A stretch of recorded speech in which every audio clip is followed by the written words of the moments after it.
నమస్తే అండి, నేను doctor Rajalakshmi, consultant gynaecologist in Kamareddy Rajalakshmi nursing home. ఈరోజు మనం థైరాయిడ్ సిరీస్లో భాగంగా చెప్పుకోబోయే టాపిక్ ఏంటంటే ఏజ్ చెప్పుకుంటున్నాం కదా. ఈరోజు మనం 40+ 35+ వాళ్ళలో వచ్చే థైరాయిడ్ ప్రాబ్లమ్స్ గురించి మాట్లాడుకుందాము. అయితే ఇప్పుడు ఏంటంటే 35 తర్వాత చాలామంది మేబీ లైఫ్ స్టైల్ వల్ల కావచ్చు, లేదంటే జెనెటిక్ వల్ల కావచ్చు, చాలామంది బరువు పెరుగుతారు, థైరాయిడ్ ప్రాబ్లమ్స్ వచ్చే అవకాశం ఉంది.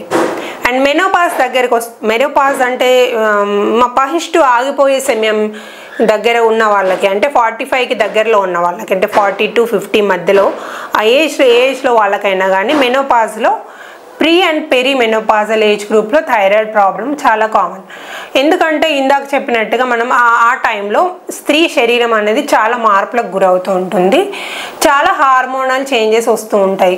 అంటే గర్భసంచిలో బ్లీడింగ్ సంబంధించిన హార్మోన్స్, ఈస్ట్రోజన్, ప్రొజెస్ట్రాన్ అవన్నీ మారుతాయి. అదే టైంలో థైరాయిడ్ కూడా మారే అవకాశం ఎక్కువ ఉంటుంది. బికాస్ ఆఫ్ దట్ ఫిజియోలాజీ, మనకు భౌతికంగా చాలా మార్పులు జరుగుతాయి కాబట్టి థైరాయిడ్ హార్మోన్ మార్పు జరిగే అవకాశం చాలా ఉంది. దీంట్లో కూడా లక్షణాలు అవే, అంటే హెవీ బ్లీడింగ్ అవ్వడము, బరువు పెరగడము, గ్యాప్ ఎక్కువగా రావడం పీరియడ్స్ మధ్యలో 2 monthsకి 3 monthsకి అవ్వడము, ఈ లక్షణాలు చాలా కోయిన్సైడ్ అవుతుంటాయి. పీసీఓడి లక్షణాలు, థైరాయిడ్ లక్షణాలు కోయిన్సైడ్ అవుతాయి.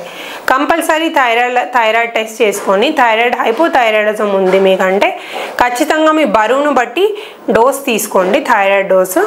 అండ్ పర్మనెంట్ ప్రాబ్లమా టెంపరీ ప్రాబ్లమా అని కూడా చూసుకోండి. దాని తర్వాత ఖచ్చితంగా మెడిసిన్స్ వాడి ఆరోగ్యంగా ఉండొచ్చు మీరు. ఈ లక్షణాలన్నీ స్మూత్గా మనం దాన్ని ఓవర్కమ్ చేయవచ్చు. ఓకే.